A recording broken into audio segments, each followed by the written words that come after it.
What's going on, everybody? Good afternoon, good evening, or good morning, depending on the time you're watching this, because we know that some of you guys go on this at your own time. Hi, you are now tuned into the Two-Getherness podcast.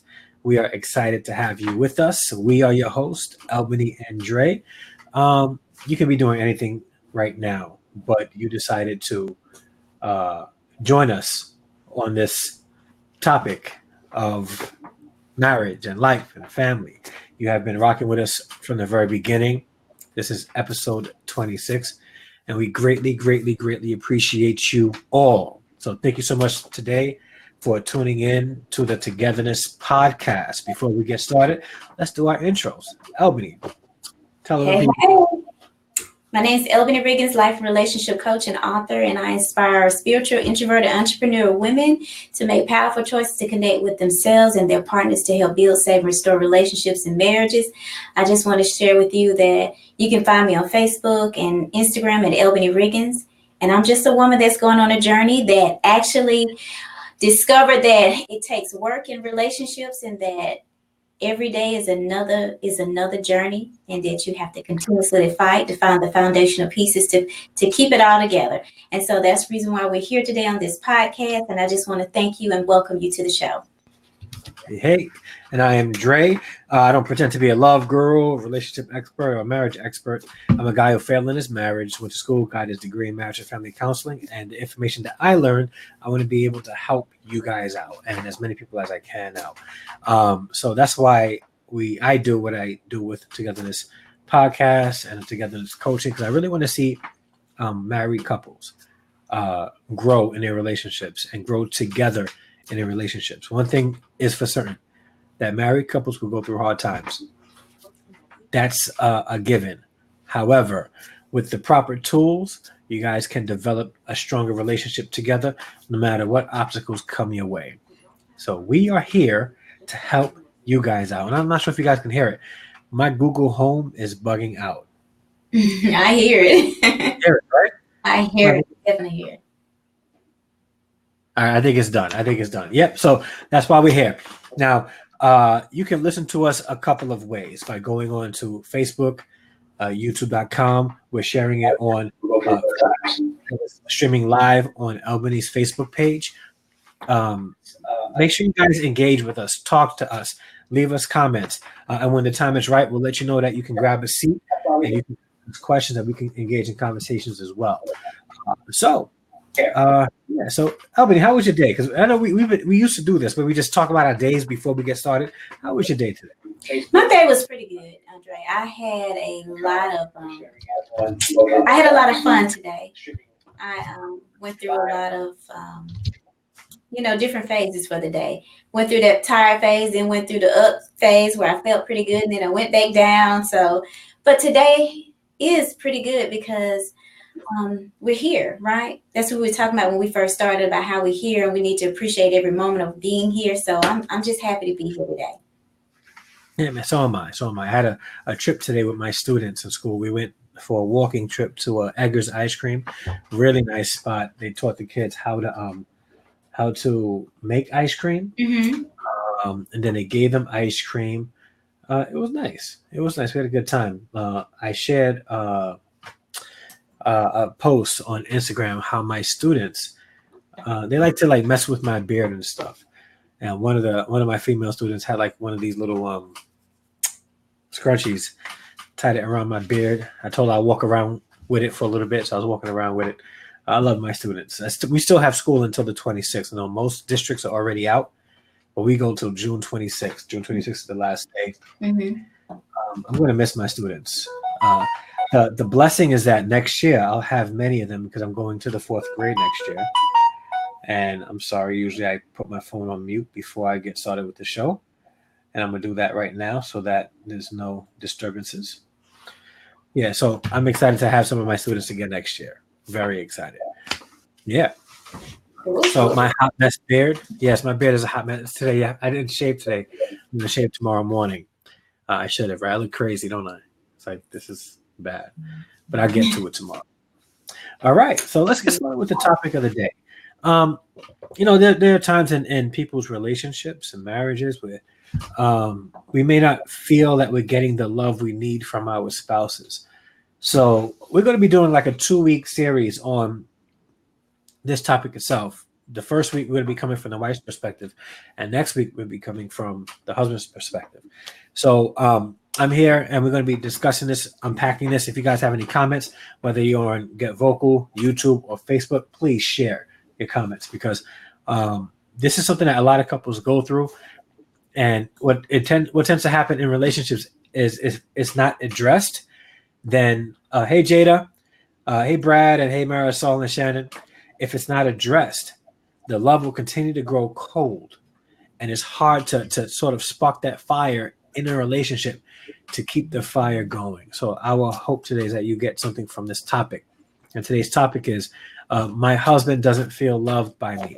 So this is from the perspective of a wife saying that, maybe their husband went to them and said, listen, babe, like, I don't know what's happening. Like, I don't feel like you love me anymore. Right. And we're coming from that perspective. Now, have you encountered any relationships like that? And today we're just speaking solely on from the woman's perspective on loving a husband. And next week we'll get into the husband loving a wife. Now, there also is going to be a lot of generalizations, because for the most part, the female gender and the male gender have different needs when it comes to love, affection, things like that. So you may hear some generalizations, and we also understand and are aware that there are exceptions to every single rule. So please keep that in mind. Yes. I mean, I've heard it before that when women say that their husband doesn't feel like they love them, and sometimes it leaves a woman confused because she doesn't really understand from his perspective. And I've been in the same position where my husband felt like the same way, and I had to really I had to go back and look inside my own self and try to figure out, well, what kind of messages am I sending out to my husband at that time? Today's topic is my husband doesn't feel loved by me. Right. So this is from the perspective. Are you getting feedback, Dre? Yeah, I can hear myself. It's kind of weird, but cool at the same time. Like I can hear it. So let me do this, because I was trying to send that to you. Sorry about that, people. No, I'm able to. I was able to share it out. Okay, cool. Yeah, I was trying to give it to you. I'm sorry. No, it's cool. But yeah, I coming from that place where I didn't really know that when you're thinking that you're giving love and you're thinking that you're showing them love, and then they feel like a totally different way. What is the messages that you're sending out to your partner? Why is it that they feel like, hey, I just don't feel the love here? And so I have had some women have asked the question like, hey, what is it that I need to change, and what is it that I need to do differently that I haven't been doing it before? And sometimes the conversations are around intimacy. Sometimes it's just communication. Sometimes it's just the quality time. So it varies between relationships. But Dre, you tell me from a male's perspective, how that can really, tell me how that can affect you as a man. Well, as a man, it's hard, because when you get married and you really love your wife, I would like to feel like she loves me back. Like, right. I want to feel like the number one person in her life. She loves me. She's concerned about me, and I don't want to doubt it, because one of the things that really hurt couples is when one person doubts whether or not the other person loves them. Right. It's a weird space to be in, because now you're in this committed relationship and you're feeling like, wow, the person that I have committed my life to doesn't love me. And I know exactly how that feels, because I went through that before, like maybe about a year and a half before my ex-wife left. Like, I was in a weird space where I was like, okay, I don't know if she loves me or not. I'm in this committed relationship. I'm in this committed marriage. I just don't feel love. I don't feel that love. And it does something to a man's psyche, because like, now here's when I'm doing some generalization, right? Mm-hmm. Men being with somebody, committed to somebody, and not feeling love takes a big hit to a man's ego. because they and I'm not and the ego in a more of a good sense, not a bad sense. It's like, wow, like, I'm failing as a man, and many men will internalize that, especially good men, and say, wow, Right. if my wife's not, if I'm not feeling loved, like I feel like my wife's not loving me, then maybe I'm not worth being loved. Maybe I'm not worth Mhm. being loved. And you know what tends to happen also at that time? A lot of guys will start spiraling downward. And I felt the desire to do that, but I had I kept strong with my relationship with God, and the thought about being a husband and being a father sort of drove me forward to stay committed in my relationship, in my marriage. But I felt low. I felt down, you know, and anybody in that situation, especially a husband, will look for validation somewhere. Men generally need to be validated for who they are and what they do. Mhm. They're a husband and they're doing good as a husband or trying their hardest as a husband and still not feeling loved by their wife. They're going to try to seek validation elsewhere, and maybe not in a sexual or even emotional relationship. Maybe they'll Right. go into their job, and if their boss is telling them, "You did amazing work in this project," you know what they're going to wind up doing? Spending more time at work doing an amazing job on that project because that's where it's appreciated. That's where they're feeling more or less loved. Mm. You know? So it could have a very deep emotional effect on Mm. men. And the thing is, once a man gets to that point, um, that becomes a very hard thing for a marriage because then the wife could start showing love, right? And let's say a year passes and he's devoted so much time to work because that's what he felt appreciated. Right. She starts trying to do things. If she chooses to do so, it's gonna be rejected because now he's getting validation here Mhm. and he doesn't really need it from his wife anymore. So let me ask you this, Andre. When we talk about the validation and the man, he's wanting to feel this. Tell me, what is it, from his ego perspective? Hmm?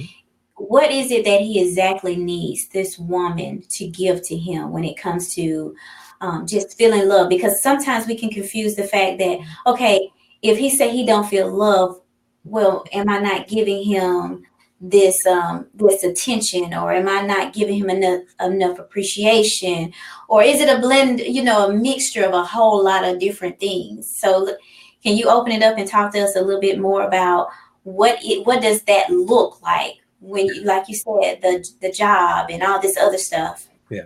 Well, before I do that, let me answer Jada's question. Jada said, "Don't you think it's normal to feel that like that from time to time?"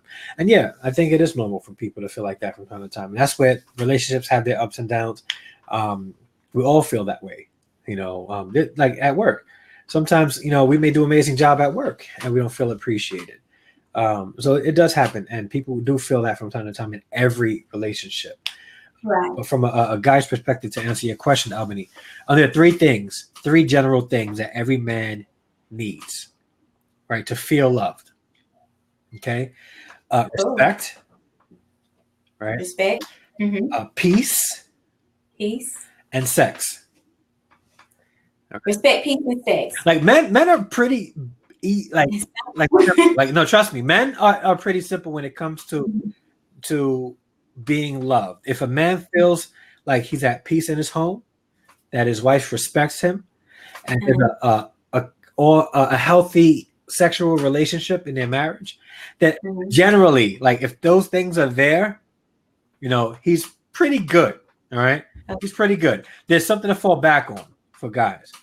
So there's not a lot that men generally needs um, for him to feel love. But then it Okay. goes a little further than that also because um, when you look at those things, right? So when he goes home or when he comes home, he wants to know that his home is a sanctuary, Right. right? Um, that things are operating smoothly. Mm-hmm. There's not a lot of nagging. Mm-hmm. He's um, able to navigate through his home peacefully. He could talk to his wife about things, and part of peace is being able to be vulnerable with his wife. This is one key indicator for men to know that a woman really, really, really loves him, and that he is safe enough to be vulnerable around her. Because that's all. a lot of guys, what's that? I said that's awesome. Yeah, the vulnerability piece. Yeah, and the thing is, the truth of the matter is, men won't be vulnerable to everybody. They will not be. They won't even be vulnerable to their brothers or their closest friends. There's two people that men will generally be vulnerable around. That's his mother and his wife. No, usually those are the two people that they're extremely vulnerable. Like, I was very vulnerable to my grandmother. Like, my grandmother was like, I can melt and know that no matter what, I was safe with her. My emotions were safe with her. There are women out there with certain expectations of a man. And I'm going to say that these are toxic expectations. Like there's toxic masculinity, there are toxic expectations. Some women want that strong man that want to make sure that has everything together. Finances, emotions, spiritual, all that stuff together. So that she doesn't feel like she has a lack or want, right? Which I understand.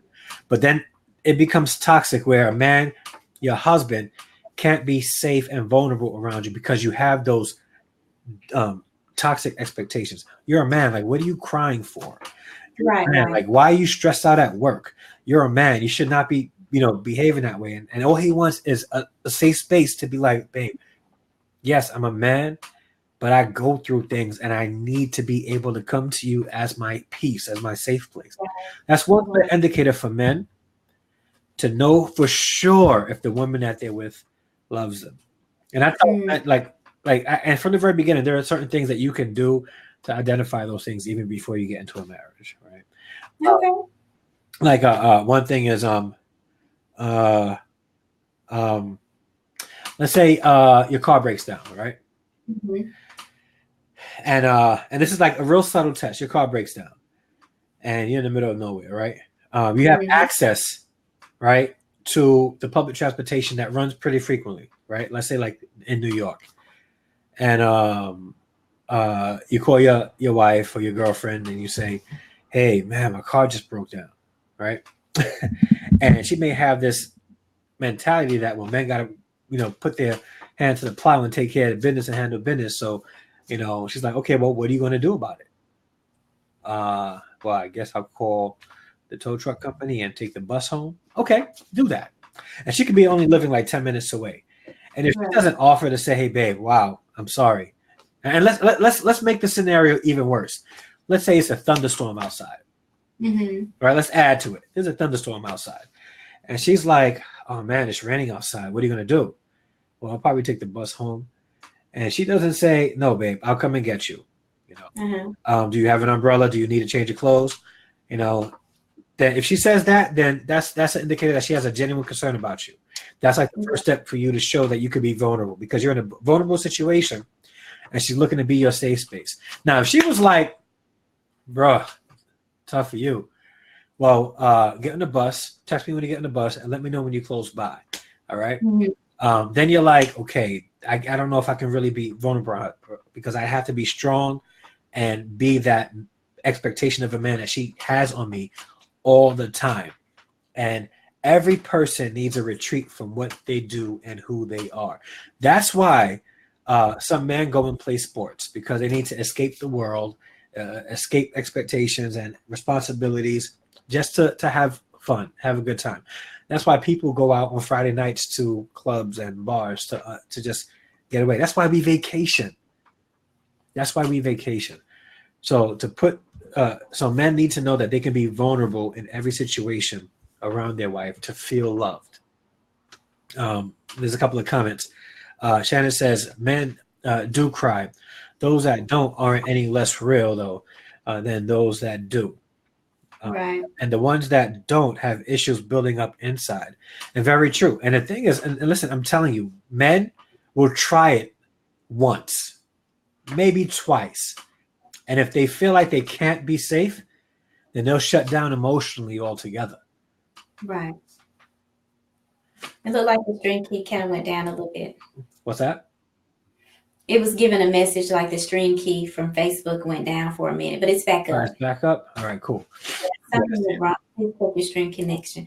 But I like what you said, Andre, about how this all ties in together. I could see the frustration that some men can feel like, hey, my wife doesn't love me because of that expectation, because maybe she doesn't understand the needs of her husband. And I think this is very important for us to identify the strengths and the weaknesses in our, between our partners. I think that it complements, we can complement each other when we know what our strengths and our weaknesses are. But at the same time, I think that when we understand where he's weak, we can make him feel stronger. That even helps encourage him to feel love and appreciate at the same time. Mm-hmm. Yeah. Yep. Very true. And again, like that's a big thing for guys, because then they'll once they fill out expectations, they're going to fill it to the T. You won't get that warmth from your husband, because he's going to be that man you expect him to be from the very beginning. The second thing I said vulnerability, peace, which included vulnerability, respect. Right, they need to know that they're respected. Right. Like women may spell love Time, men spell love Respect. All right, and Aretha may have coined that song and made it famous, but really that's what men need. Men need respect, and it's the type, not the type of respect where I'm man and you're gonna bow down to me. You're gonna be subservient to me. I'm the head. That's the way things are gonna be. No. Men need to know that they can be a man, they can be respected, and that the wife sees them as a valuable part of the relationship, that they respect what they bring to the relationship. And what happens a lot, specifically in I want to say Black communities, is this narrative that Black men ain't sugar, honey, iced tea. And little girls are hearing this growing up, and they may see it from their fathers not being around, their uncles doing things to them that they should not be doing. Seeing a negative image of specifically the Black man on media, and hearing, the older women always saying, men ain't sugar, honey, iced tea and all that. And they start developing this narrative, and they find a guy, and they're thinking, well, men ain't sugar, honey, iced tea. I don't need to respect him. They get married. They're still not respecting him. He's not going to feel loved. He's not going to feel loved. He's not going to feel like, he brings anything to the table. And it creates a sense of low self-esteem in a man. And once, low self-esteem is a bad thing for anybody to experience. But in a relationship, particularly for a husband, he starts feeling low about his self-esteem. All it takes is for one, and she don't even gotta be cute. She don't even gotta be pretty. One person to show any kind of affection or respect, right? And they're in love, and then they step out. I knew a guy, for namesake, I won't say his name, right? Where and I dogged him out for this. I told him, listen, that's not even the way to be. But I'm saying it because this is how he felt. In his marriage, he felt respected. And he's talking about me. And what's going on, Kente? And he said, you know what? I love my wife. I said, why? Why you love my wife? He said, she don't bother me. Like, she respects me, right? Like, I come in, I come in from work, and at this time they didn't have any kids together, right? Right. And he's like, I come in from work, I play my video games, and she don't bother me, right? She'll have my I'm sorry, like, grown man. She'll have my dinner ready, all that stuff, right? And like, she just loves me. I feel so respected by her. And this man would do anything for her, right? Because he felt respected by her. And but I did tell him, listen, bro, like, you can't be out there, like, having her do everything in the house, and you feeling like you're respected, but you're not reciprocating anything. And again, this is I'm going in a little bit about what we're going to be talking about next week, so I'll just dab on this just a little bit. I told him, well, she has certain needs that she needs fulfilled, and if you're not fulfilling those needs, it's going to create a tension in your marriage. So be careful. Um, and they wound up having turmoil in their marriage because he didn't listen, and wound up getting a divorce. But respect is a big thing for men. And then there's sex. Sex is a big thing for men also. Men also spell love as sex. They desire to be intimate. They desire to be there with their wife and share in sexual experiences with their wife. And when they're not having that or on a healthy basis, then they don't feel love. They feel like there's something wrong with them, and it causes strain in the marriage. Mm. Yeah. So, do you think that there is a true way to always? How do you think? Okay, from me being a woman, and I'm really, really trying to make sure that I allow my husband to feel like he's totally loved and appreciated, and all these things that you're saying that men need. Yeah. Is there any specific way that I can make sure that I'm doing these things? I'm giving him everything that he wants. If you're a woman and you're concerned about, hey, I want my husband to know that I love him all day long. What is it that I can be doing? For him? Yeah, for All right. him to feel this. All right. So before I answer that, share with our listeners and our viewers about your Patreon, how they can reach you, and things like that. Yes. So, if you would like to support us here on this podcast, there's a way that you can support us. We like to, first of all, for you to share with your friends and your family members and coworkers and people in your community that you feel that can really just can really add, this show can add value to them. You can share this podcast every week with them, first of all. But then also, if you would like to give a small donation, you can give any amount that you would desire to us. And the way that you can submit your donation to me is through Cash App. You can go to Cash App if you haven't download the Cash App, and then go to $ Albany Riggins, that's ELBONY RIGGINS, and you can give your donations there. And we really appreciate you for sharing and caring. All right. And you can hit me up on Instagram, Facebook, Twitter at andre.d.harrison on Facebook, the.andre.d.harrison on Instagram, Andre_D_Harrison, and on Twitter, Andre D. Harrison. And I have a Patreon page, patreon.com/Andre D. Harrison, if you would like to support there. But one way to support also is just to share this out with as many people as you can. All right? As many people as you can. Now, I'm going to get to your question, and I'm going to answer some of the questions in the chat. But what was that question again, Albany, before I forget? So for a woman that's really interested in, hey, I want to make sure that I'm allow my husband to feel loved and appreciated, and all these things that you said. Respect. You said there was three things that men need: respect, peace, and then the third one was what, Andre? Sex. Mm-hmm. So I want to make sure I'm showing him all of this. I want him to feel confident that I love him. What do I need to do? Yeah. Well, Kente sort of connected two things together. And he said when a wife stopped doing certain things in the bedroom is a loss of respect for a mate. Where it could be, for women, it could be like, I don't really love him, but I have an obligation as a wife. So I'm just going to stay in this one missionary position and not make it too exciting so that he can leave me alone. But things that wives can do to help their husbands be loved. When it comes to peace in the home, I'm hoping I don't get too much flack or fire or hate comments when I say this, but don't be a nag. Is that okay to say, Albany? I don't want to disrespect anybody. I'm gonna be honest with you. I think it's very important that we understand that we don't need to be nagged in our relationship as women, because I think that sometimes we can, but I think we should be very open to hearing this because I think it's good information. Yeah, because nag, no one likes a nag, but for a man who wants peace in his home, right, have his counterpart, his wife,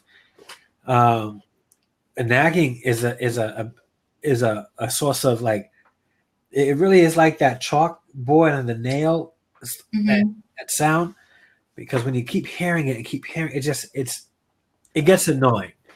One thing you Mm-hmm. don't want to be for your husband is annoying, right? And we're going to talk about a little bit about this next week too. You don't want your husband to consider you as annoying. So one of the things you can do is stop being a nag. Okay. Second, women have the ability to motivate men to do almost anything they want without being a nag. Kente says, I don't like naggers. Jada says, when you're done, I'm hopping on. SMH. Okay. Shannon says, I really thought that was something else, Kente. Shannon says, be a sanctuary and be his peace. Mm-hmm. Yeah, very important. So there are things that women can do to sort of get what they need from their husband and Right. still be that peace that he needs in the home. Because I'm not saying don't expect your husband to do certain things. If he Mm-hmm. has a responsibility in the home, he should be doing that. All right. Right.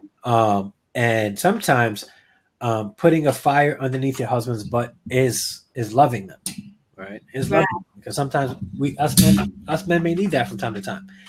Some men may say, "Listen, I'm tired. I'm just gonna lie down," and the wife will say, "But babe, the garbage got to go out." Yeah, but I'm just tired. Can you just do it? No, I'm not going to do it. Can you please go take the garbage out? All right. Uh, Right. and then hey, I know you're tired.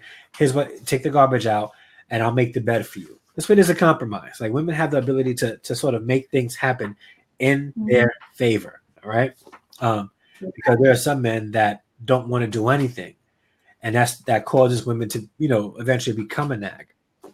But that doesn't take away from the fact that there are some good men out there that do their best as husbands and still get that nagging wife, and they'll feel like their home is a source of peace. Jada wants to jump in. It's 8:32. I think we have time for Jada to come in. So Jada, please take a spot. Good evening, everyone. Good evening. Hey. Now you like jumping and Oh, wanting to yeah. come in. Oh, Say your piece. absolutely. Because when I hear you say, a man, well, men, generally speaking, he wants respect, peace, and sex, and typically they're good. But obviously that means different for every man, obviously, like, Yeah, their peace. I prefaced in the beginning that there's going to be some generalizations. Okay. There are definitely exceptions to the rule. Okay. And those three things are like the basis. Is it everything that a man needs? No, it doesn't encompass everything. But most cases, it's connected to those three things. No. And I get that. Right. So when you say nag, right, I feel like men and women interpret things differently, obviously. Right. Because just like Marisol said, like if asking for something and you do it on your time and then your time turns into a week or a month later, that's a problem. And I'm not going to just make it to where you are in a peaceful environment and yet I'm feeling some type of way. It has to work both ways. That being said, yeah, I'm going to tell you something twice. And if I have to feel it again, I'm just going to end up doing it myself. And then I feel like once you get to the point of you wanting to do things yourself, then it's like, well, where's that partnership? Right. And if we've discussed it in the past or we've discussed it prior to the situation at hand, and it could be something small. Obviously, you've been married and Albany, you are currently married. That like where it could be something small and it turns into something larger than it needs to. But it starts with those little things. And I don't understand from a male perspective, and you're a man, you could tell, the women that are listening and also men that could agree or disagree. But I don't understand if your wife is asking for something right then and there, what's so hard about doing it? Because then that's how the nagging in your brain comes into play. right? So if your wife asks you to do something right then and there, why not just do it? If you're tired, whatever, just do it and get it over and done with. Then you can go relax and you never have to think about it again and you never have to hear her mouth again. So I don't understand why is it that men don't interpret it like that versus like, I'm just going to do it when I want to do it. I'm just going to do it when I feel like it. What's up with that? Like, so this is a two-parter, right? oh, is it? Okay. Yeah. So today is the focus on The male person. I mean, yeah. Like how a wife. And then next week we're going to be getting. So I'll touch a little bit about that, but we're probably going to talk more about that part next week. Oh, because, okay. No. When a woman doesn't feel like they're being heard, right? Okay. They don't feel like they're loved. So let's say him not responding right away will make her not feel like she's heard, which in turn will make her not feel like she's loved. It's something that we're going to talk about next week. So I'm sorry to cut you off. I don't want to say I don't feel like where it's where a female doesn't feel like she's not loved, but it's just like, again, so we could go back and we could stay on topic as far as a male perspective, right? Why is it that what your piece looks like is drastically different, I think, from what a female, right? Where if I'm loving on you and whatever, right? And you're saying when you get home, you want peace, but obviously that comes with certain things. So if there are things that need to be done and you do come home tired and stuff like that, and if you say something along the lines of like, you know what, today was a long day, I'll do it tomorrow, or etc., then that's different. But then tomorrow turns into the following day, and then the following day, and then it becomes a pattern. That's a problem. So then your piece, and then you looking outside for outside validation doesn't work well with what we have going on. But it all could have been resolved in little things, like, so when you say like, oh, disturbing my peace, or like, or like not making it a safe haven for me in that aspect, when you get home, I feel like that's a battle. Like, well, and that's why this is a two-parter. Okay. So, because I want to say something to that. She's coming from her perspective, but I see it from the flip side that from the way she feels about certain things can cause her to react a certain kind of way that really causes him to feel certain things about how he feels that her love for him. So I know that we're going to have that second part, but Jada, from that perspective of how you feel like when there's a need and they don't fulfill the need, look at the reaction behind that, how we show up in our relationship every day based on these needs that are not being met, how we're sending messages to our partners that, hey, he may be feeling like, okay, she really doesn't respect me, she doesn't really love me. And so from there, piggyback from there, Dre, and let's talk about that for a moment. Say that one more time, the last like how these negative emotions that some women may have towards the things that they feel like are not being fulfilled in their relationship causes them to send messages to their partners, and their partners are feeling based off of things that they have been lacking, to feel like, hey, she doesn't love me, she doesn't respect me, all these things that we're talking about here today about how this man doesn't feel. These are some things that could be going on, and they don't realize that this is happening in the relationship. Yeah. Well, when it comes to that peace, if you're talking to your husband about it and you're saying, listen, I know you want peace, but there are things that's happening now that I'm stressed out about. That's not being done. And you want peace in this house, but you're not making it easy for me to bring that peace. I've tried, and because you got to be able to want to be able to be that peace for him, but not be a doormat for him either. And that's kind of like where I was getting at. Just that last part, exactly. Because just like you said, you use that as an example. Thank you, Ebony. Like you use it as an example. Your friend, he was like, "Oh, like my wife is great, because she doesn't nag me. She leaves me alone." But that's not normal either. Therefore, that's why they ended up being divorced. Exactly, and that's why I said that. That's why I said that, to show that there are negative effects to you only wanting peace and not doing what you should be doing as a husband. That's why I said that. Yeah, no, and that was a great example and a great point. but I wanted to make it clear where it's just like, yes, men want respect, men want peace, and they want sex. I mean, women want sex too, and we want all those things as well. And I get it. We're going to get to that next week. But in order to get those things from a husband has to, again, everything is, meeting halfway in the middle. So, Right. I know you're saying that this is a two-part, but just even speaking on the male perspective of this part of the show, I think for me anyway, I would just like to say there's ways that where it's a balance of both. A man has to allow a woman also to make him feel comfortable, allow her to make him feel comfortable enough, obviously, to where it's just like, okay, yes, I'm going to get to that, space where I know I'm going to treat her in a certain way, where she's opening up, and then she allows me to open up to her. Does that make sense? Like, I don't know if I'm saying it correctly, but that's exactly where I'm saying from my perspective. Yeah. So one of the reasons why I wanted to do this part, the two-parter, is because guys don't really have a platform to be open and talk about things like this. We really don't. So and a lot of times it's because when and I don't want to be like insensitive.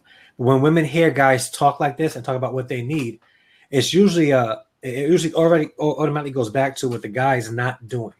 And that's why I wanted to have this be a two-part, because I wanted to give space for what men need and then give space to what a wife need to feel love. So I definitely understand what you're saying, and I get it too. It's important to have that balance. The balance was to have a space where the guy can just be like, because I think like even in counseling sessions, we give couples space, free space to say whatever it is that they need to say. Right. You go first. Don't interrupt. Keep going. Stop interrupting. Go ahead. Keep going. Continue. It's not about you. It's about them. You're done? Okay. Now it's your turn. You better not interrupt either. Like, and give them that space. So to be able to say things. And a lot of times, and this has been the narrative when it comes to people on social media talking about relationships. It's usually coming down on husbands and the men. So now we really want to bring balance to it and say, okay, because next week I'm pretty sure it's going to be a loaded show. It will, definitely. And so we wanted to give space for to have that male perspective about what they would need to feel to be loved. Right. Give the women that perspective and then have that balance that way. Yeah. I think it would be great if we could have had a male come on, and you did that, Andre, in the beginning, but I think if we had more men to speak about how they really feel about the love piece and about the respect and the peace and all these things.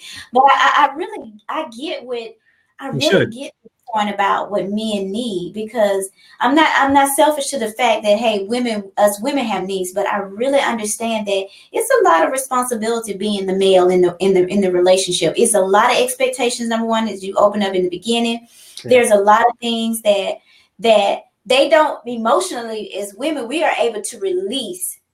But a lot of times I feel like you hold stuff in a lot more than we do, and you're suppressed with a lot of different things. So if I can bring some type of peace to home, if I can come home and make you feel like this is your palace, make you feel like, hey, I really love you and I really want to make you feel comfortable at home and I want to do all these things to support you. That's the positive vibe that I want to bring to my marriage, into my relationship, because I know that as I give into you and I pour into you, that you should be willing to pour back into me, and that makes it a harmonious relationship. So tell me a little bit more. Let's speak a little bit more about this, Andre. Which part, the respect or the? I think you talked about the respect. You talked about the peace. Let's talk about the other part, the sex part. The sex part. Yeah, intimacy part. So for a lot of guys, now generally speak, SCXXXX, guys, for guys, there are a couple of things that that guys really want and desire when it comes to a sexual relationship with your spouse, and that has to do with frequency and fashion. Did you say The frequency? frequency and fashion. How Okay. often and what type? What are they doing in it? So the frequency of the sex and the fashion of the sex. Okay. So, and we'll probably get a little graphic. So if there's any kids listening or watching, Please. I would recommend you parents not to let them get to this. Don't let the children watch this part. I read an article, right? Now everybody has their own thing, right? I read an article a couple of years ago. And I'm not recommending for women to do this, right? He's right. All right. So, and the article said that oral sex allows men to feel welcomed in a relationship. All right. And then it goes on to even say, and I kid you not, it said this, and men feel, what's the word I'm looking for? Wait, men feel received when they actually, and it's going to get graphic, guys. I feel weird even. This is graphic. Okay. Yeah. So they even feel received by the woman that they're in a relationship with if the climax happens in the process of oral sex, right? So yeah, so and the man feels received. Right? And I'm not saying to go and do that, but that's the perspective of it, right? So men want to know that men feel love when they have sex often. The frequency is often. It doesn't have to be every single night. And most men don't want sex every single night, especially if they're married. Some men have the stamina and the energy to have it every night. But married men, after a while, they're like, okay, I love you. I need a night of rest. Just please. Right. But they still want it on a more consistent basis. Okay. And also how it happens, the style in which it happens, the fashion in which it happens, positioning, excitement, different views, role playing, things like that. It makes them feel good about the sexual relationship. It's not just an obligation at that point. Right. It makes them feel like, okay, my wife really enjoys this experience with me. Okay, I'm feeling love right now. I'm feeling loved. So it's just about bringing more excitement to the sexual relationship. Doing things different. Yeah. I'm interested in the part that you said, the article. I mean, the receiving part got my attention. It's like I didn't know this. I'm not educated about this. Yeah, it said, guys. So I feel weird saying it because you guys know, like, I try to be as clean as possible. Right. About, when the ejaculation happens in the process and there's a swallowing involved, that he feels received. Okay, so that's what that is. The receive is the swallowing part. Okay. Yeah. And he feels like, okay, she really loves me and I feel received in this relationship. But yeah, it goes into that also. Frequency and fashion, how often it happens, where it happens. Janet Jackson song, Anytime, Anywhere, things like that. They know that what happened. It's okay to talk about it, Andre. It's okay. I know it's weird. This conversation. It's just sick. But again, that's how guys really feel love. The frequency and the fashion, how it happens and how often it happens. Is she willing to try new things within reason? And again, and we'll talk about this a little bit next week, but it's important for the man not to see his wife as a more or less a porn star. Like, that's your wife still. So you're looking at share sexual experiences and have fun with her, but she's not there. She's not there solely for the purpose of you getting your rocks off. All right. In a sexual relationship, if you're having fun, you're still trying to connect, still trying to share space with your wife. Period. Right. So what do you feel like the the intimacy, having sex with your partner, what does that really bring to that ego for the man? Yeah, What does it do? if she wants it a lot, and if she wants it a lot, and she wants it in different ways, he's gonna feel Uh-huh. like the man. Like this. If that happens, then with your wife, sex isn't just sex. And if he knows that he can get that need met at home, there's not much that anybody in the world can do for him after that. What's going on, Dedrick? Right. How you doing, bro? Pardon my tardiness. No problem. Hey, Kit. How you doing, Ebony? I'm doing good. Thank you for joining us. No problem. No problem. I seem to have joined in. This is not where I was asked to join in at, but I'm here. All right. All right. What would you like to share? I don't know. I just seen that Dad should join in, and I said, "Oh, okay, cool." That I was listening. Yeah. Then it took a slight left, and I said, "Okay." I said I joined in though, so I joined in. So I mean, it's that part. So share your thoughts on this conversation, Dad. Your point of view. As far as I guess you could say being my peace, I'm really simple. I'm more so personally, I'm more so worried about my significant other's well-being, Mm-hmm. which is a gift and a curse, because I've found times where I don't pay attention to myself as much as I should. Mm-hmm. But yeah, I'm really simple. I don't really ask for gifts. You know, spending time with my significant others is something I value and I look forward to. Yeah, I can do that pretty much. We don't have to. What's happening? We don't have to. We don't have to do much. We can just sit, chill and watch TV or take a. Nap dates are real. Those are great. Okay. And what were you guys before? We needed male perspective on what men need to I know they just jumping on live now. Come on, right? Yeah. But yeah, I'm really simple. That's just me. I don't need anything extra. I don't necessarily. I don't ask for gifts. Whatever I get, depending on the situation, whatever I get, I'm pretty much set. So let's say if you are married. Are you married?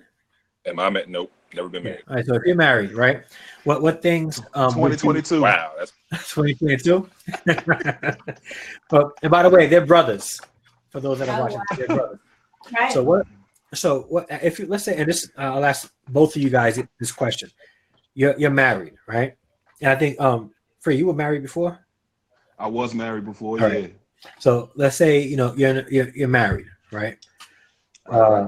And before, what I talked about is 3 basic things that guys need, right, to feel love, and that's peace in the home, respect from their wife, and sex. And a lot of times, things that guys need will probably fall into those 3 categories, right? They have peace, they have respect, and it's sex, and it doesn't encompass all those things, right? Like everything that we talk about is not exhaustive, but for the most part, you can connect a lot of the things to those 3 things. When it comes to finances, all that stuff, you'll find it there. So let's say you're married, right? What do you guys think you would need to feel loved from your spouse? Like, what would she have to do for you so that you can feel loved? I'll let you go ahead first, since you just hopped on. Well, I'm gonna say for me, what I have learned in and out of my marriage, definitely reciprocity. And it's not so much a quid pro quo type of thing. You do this for me, then I do this for you, and you have to do exactly this for me. But it's the time and the care and the attention that is you to where you can begin to understand me over. Mm-hmm. One of the biggest things that I feel like I wanted in this name of peace is a place that I could be vulnerable. Like, I think I've been looking for a space of vulnerability for well before I was married, during my marriage, after my marriage. Now you weren't. When did you come into the show? About I don't know, like 4 minutes ago. 4 minutes ago. Just so that you know, just so everybody know, he wasn't watching earlier. All right, he just confirmed what a lot of guys want from their wife. Good. Right. And that's because the vulnerability aspect, or just to be known. in a biblical sense, but also it's like the way we spent so much intimate time together that if we need to say, if you're not in my presence and you need to make a decision on my behalf, you know me so well that you already have a really good idea on the type of move that I would make. Or even if you know the move that I would make, and you see a better opportunity based on who you know me to be, then you can do that with confidence. And then once fill me in on the information, it's like, oh, okay, well, now that makes a lot of sense. And I couldn't be vulnerable in a lot of situations, well, because if we go to the idea of toxic masculinity, which is a term that I hate, well, I won't say that I hate it, but I loathe it to a large degree, because I think a lot of the times that I've encountered people, and sometimes women who are throwing this term around, are also the perpetuators of this same toxic masculinity. About that. Meaning that I go out in the world, especially with the type of industry that I work in, but even outside of that, me as a man, I have to be hard, or I have to be this particular face, or show this level of strength in every aspect of my life once I walk out the door. I don't want to have to do that once I come back in, and this is my home. This is where I'm supposed to be Peace. comfortable, Yeah. my peace. Right? Did This is where I can. did we talk at all free about No, this? Yeah. Like, no, we didn't. no, and I So think that I think what you're saying, it just really confirms it. Like, there are things that guys want. If they're going to be hard, like they don't mind fulfilling that expectation outside, right? Like, I'm gonna be a man, but when I come home, I need that peace. I want to know that that I can have moments of weakness around my wife and be safe enough to express that. I need to feel safe enough to express that. Jada said she wants to ask you a question. Why do you feel like you couldn't be vulnerable around your ex-wife? well, I mean, I couldn't, because there would be things that I would say, or times that I would. Well, I guess it's twofold. That understanding that I was talking about previously was understanding the tone in which I'm saying something. So if I'm like, for example, or more specific example, I am a creative, and so I was admiring somebody else's creative work, but I know the avenues which I excel in my creativity, but I don't do everything well in the creative world. So I'm not a graphic designer. I'm not an artist to where I can draw anything like that. But it was a situation where I'm like, man, I was really admiring somebody's work, and I was like, I wish I thought in that capacity. And it was perceived to her that I was saying that I'm less than.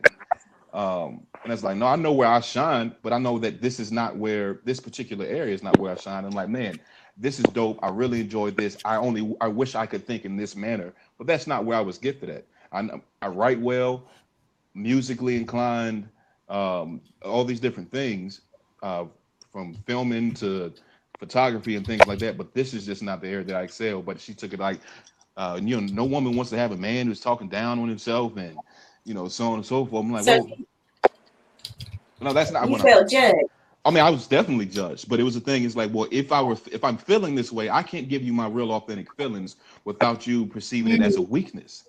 And Right. what I don't interpret as a weakness is like, you're telling me that you're reinforcing this toxic masculinity to where I have to continue to be hard or present myself in a way that's not real. Right.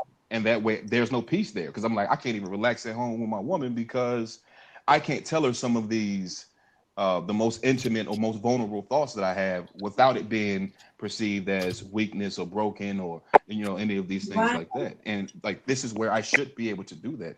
This should be a safe space, a refuge. Exactly. And I love this.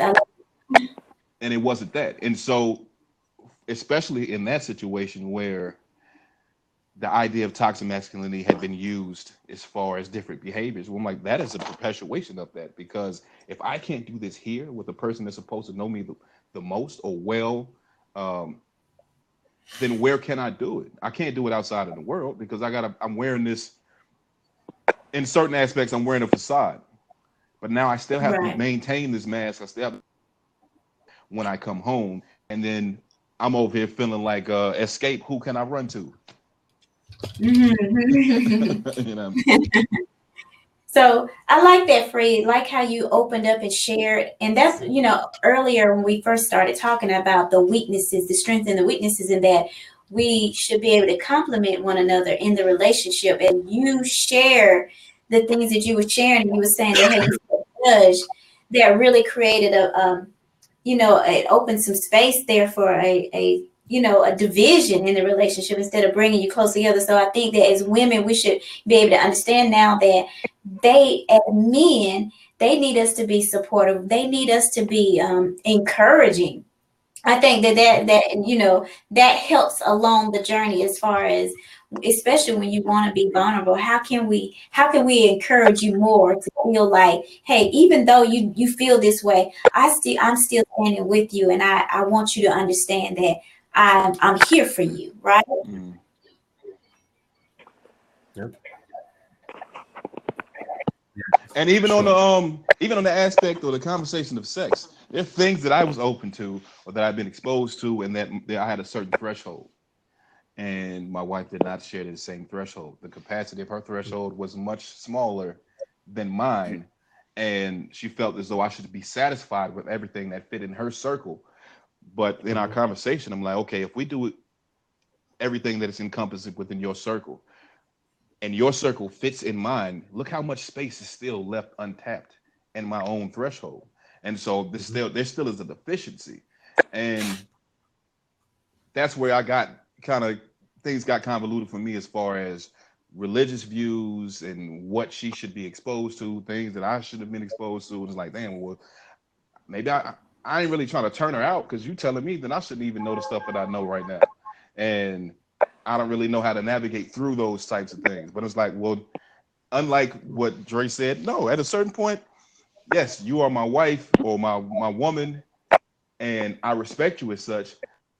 Uh, I also want to see you in those moments from times as my nasty whore.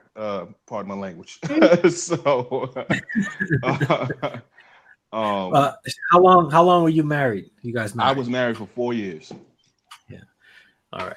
So let me address the nasty hole part. All right. All right. If I can stretch your thinking for a minute, right? Like there are things that right. So we talked. You mentioned religious. Like the Bible talked about the bed being undefiled in a marriage relationship, Right. right? So um uh every sexual encounter that a husband and wife goes through, no matter how naughty we think it is in our mind, because society told us that that's what naughtiness is beautiful in the sight of God because it's happening between the two people that are married. So Right. there are things that you probably can't share with others that you share with your wife, and Right. to them it could be like absolutely disgusting. I can't believe you guys do that, Yeah. but in your marriage, that's a beautiful thing, right? But So even with the church, they regulate that too. Now, Right. it does say in the Bible that the marriage bed is undefiled, but then the rhetoric that is, I guess, disseminated is they're carving out the things that they feel like is that are good or not good, such as yeah, oral sex and things that like for so long I had grown up and said like it been told that oral sex was bad, but then it's like they kept skipping over the Song of Solomon. I'm like, this yeah. man talking about eating pussy, like the whole how much garden you gonna taste, my brother? Are you a vegetarian? I don't know. I'm not mad. You know what I'm Yeah. So saying? now there's the legalistic aspect of it. Like when I went to Bible college in '98, right? Um, and the thing is, when I first gave my heart to God, my church was from that school of thought, free. Mhm. So we were taking a sexuality course in Bible college, right? Mhm. And the first day, people had questions. Like he didn't even have a chance to get to his lecture. He had people have questions, right? And they were asking questions, right? And his response to every single question was, and they were asking like some really graphic stuff. Mhm. His answer to every question was, the bed is undefiled. So whatever it is that you and your wife choose to do together is blessed in the sight of God. Just he wasn't like, some young 30-something-year-old. This guy was like pushing 80, right? Right. Pushing 80. And he was saying because we have this, you have to have like a full biblical view, and you incorporate scriptures that are found in the Song of Solomon, You know, things that you see David wrote and incorporate that, or you can carve out, make whatever experience that everybody has very legalistic, and make them feel bad about wanting to share those things. Where the Bible really doesn't do that. There is one thing that the Bible really does address when it comes to sexuality, and that's found in the Book of the Law. And it really is only one thing. It has to do with bestiality and anal sex. But other than that, you're not going to find anything about anal sex or anything like that in that capacity. But does it say anal sex? I know it talks about sodomy, but even now, yeah, it talks about that. But sodomy, even at this point, has different legal definitions, because oral sex is considered sodomy in some of these great United States. You know what I mean? And so it's like, how do you navigate through that? Yeah, I won't navigate what the United States tell me to navigate. I'm gonna be honest, that's just me. But whatever you guys do in the bed is between you guys, and whatever it is that you guys want to do is blessed in the sight of God. So, I was saying that to say that, I wouldn't say that, I want my wife to be my nasty whore. I may say, I want my wife to be the most freakiest freak in the bedroom for me. I want a freak in my wife in the bed, and I'll accept, but he's still like, in his mind, he's like, I still want a nasty whore. Oh yeah, she got to be it. Yeah, I'm sorry.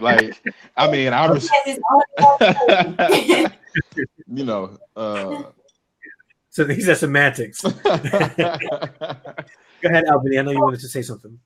Yeah, so we see that this view is different for each and every man, and we respect that. So we really open our eyes up a little bit. Thank you all for sharing that, Free and Dead, your perspectives, because I think that it's good to really see the difference, because we don't really know unless you open up and tell us and share, because some men are not opening up and sharing a lot of these things, but it's good for us women to hear these conversations. Mm-hmm. Yeah. This is like an exposure to guy talk. This is guy talk. And it's a different level of guy talk too, because I've noticed the difference in the conversations that my peers have from certain people that I've known since I was 12. I got a couple homeboys that I've known since 12, 15. And our conversations have definitely evolved from then to what the locker room talk was to now, and having a lot more domesticated conversations, and really, the things that the parameters of our thoughts as to where they once were sexually motivated and sexually driven, to where it encompasses so much more.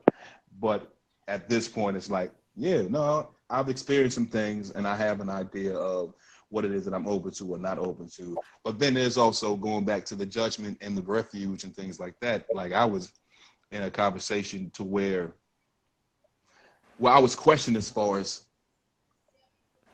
the whole idea of swinging, and I felt a major load of judgment come in my direction. It's like, so how would you feel if this person touch me, or I kiss this man, and so on and so forth? And I'm like, it really starts on how you enter the relationship. Honestly, change is difficult for a lot of people.